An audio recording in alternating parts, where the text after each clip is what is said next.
Friendship ডেতে বাচ্চারা বন্ধুদের সাথে খেলবে জন্য পার্কে যাওয়ার প্ল্যান হয়েছিল, আর এদিকে হয়ে গেল অঝোরে বৃষ্টি। তো পার্কে তো আর যাওয়া যাবে না, কি করা যায়।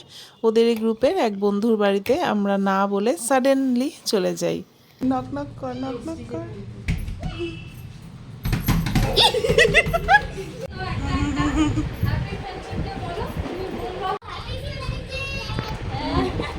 থ্যাংক ইউ বলো দীক্ষিতা। 4 বন্ধুর প্ল্যান হয়েছিল রিয়ানের, কিন্তু 3 বন্ধুর বাড়ি দিদিন বাড়ির একদম কাছাকাছি হওয়াতে আমরা দুজন মিলে ওই কৃষিকদের বাড়িতেই গিয়েছিলাম।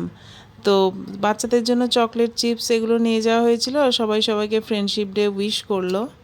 হঠাৎ করে না জানিয়েই চলে গিয়েছিলাম।